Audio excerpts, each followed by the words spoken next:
ನಾನೊಬ್ಬ ವಿಕಲಚೇತನ ಆಗಿದ್ದೀನಿ. ನನ್ನ ಹತ್ರ ನೋಡಿ ಈ ತರ ಅಮೌಂಟ್ ಇಸ್ಕೊಂಡಿದೆ ರಾಗಿ ಹಾಕೋದಕ್ಕೆ. ಒಟ್ಟು 50 ಕ್ವಿಂಟಲ್ ಹಾಕಿದ್ದೀನಿ ರಾಗಿ. ಅದರಲ್ಲಿ 1.5 ಕ್ವಿಂಟಲ್ ವಾಪಸ್ ಕೊಡಿಸ್ಬೇಕು ಅಂತ ನಾನು ಕೇಳ್ದೆ. ಆಮೇಲೆ ಇದು ಅಮೌಂಟ್ ಏನು ಕೊಟ್ಟಿದ್ದೀನಿ ಅದನ್ನ ವಾಪಸ್ ಕೊಡಿಸ್ಬೇಕು. ನಾನು ಒಬ್ಬ ಅಂಗವಿಕಲ, ನಡೆಯೋದಕ್ಕಾಗಲ್ಲ. 3 ದಿವಸ ಇಲ್ಲೇ ಇದ್ದೀನಿ, ಬೆಳಿಗ್ಗೆ ಸಂಜೆವರೆಗೂ 3 ದಿನ ಇದ್ದೀನಿ. ಒಟ್ಟು ರಾಗಿ ಹಾಕೋದು ನಡೆಯೋಕ್ಕಾಗಲ್ಲ. ಎಷ್ಟು ಕ್ವಿಂಟಲ್ ರಾಗಿ? 50 ಕ್ವಿಂಟಲ್ ರಾಗಿ ಹಾಕಿದ್ದೀನಿ ನಾವು. ಅಮೌಂಟ್ ಅಲ್ಲಿಗೆ ಇವ್ರಿಗೆ ಚೀಲ ಹಾಕೋರಿಗೆ, ಖಾಲಿ ಚೀಲ ಕೊಡೋರಿಗೆ 200 ರೂಪಾಯಿ ಕೊಟ್ಟಿದ್ದೀನಿ. ಆಮೇಲೆ ಚೆಕಿಂಗ್ ಮಾಡಿದವ್ರಿಗೆ 500 ರೂಪಾಯಿ ಕೊಟ್ಟಿದ್ದೀನಿ.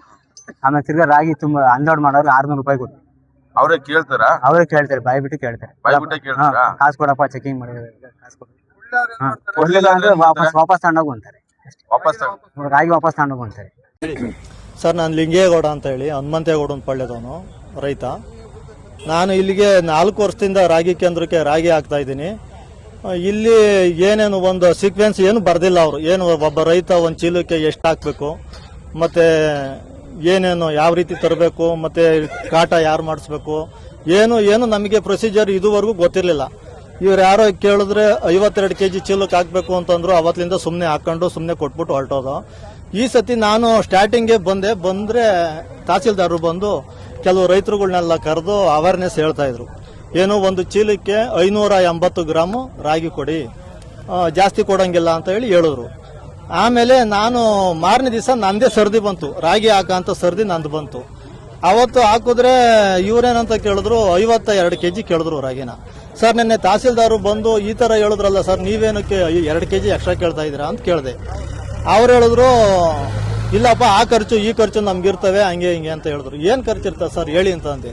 ಆಮೇಲೆ ಅವ್ರ ಅಧಿಕಾರಿಗಳೆಲ್ಲ ಒಂದು 3-4 ಜನ ಸೇರ್ಕೊಂಡು ನನ್ನ ಮೇಲೆ ಸ್ವಲ್ಪ ಜೋರು ಮಾಡಿದ್ರು.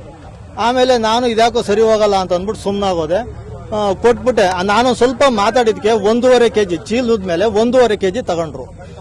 ಸರಿ ಈಸ್ಕೊಂಡೆ ಹೊರಟೋದೆ ಮನೆಗೆ. ಆಮೇಲೆ ಕೆಲವು ರೈತರುಗಳ್ದೆಲ್ಲ ಇದೇ ಸಮಸ್ಯೆ ತುಂಬಾ ಇದೇ ತರ ಆಗೋಗಿದೆ ಅಂತ ಅಂದ್ಬಿಟ್ಟು ನಾನು ಮನೆಯಲ್ಲಿ ಕೂತ್ಕೊಂಡು ಯೋಚನೆ ಮಾಡಿದೆ. ಇದು ಎಷ್ಟು ರಾಗಿ ಹೋಗ್ತಾ ಇದೆ, ವೇಸ್ಟ್ ಆಗ್ತಿದೆ ರೈತರು ಅಂತ ಎಲ್ಲ ಯೋಚನೆ ಮಾಡ್ಬಿಟ್ಟು ಆಮೇಲೆ ಯಾಕೋ ನನಗೆ ಮನಸ್ಸು ಸಮಾಧಾನ ಆಗಲಿಲ್ಲ. ಬಂದೆ ಕೆಲವರು ಸ್ನೇಹಿತರುಗಳ ಹತ್ರ ಎಲ್ಲ ಹೇಳ್ಕೊಂಡೆ.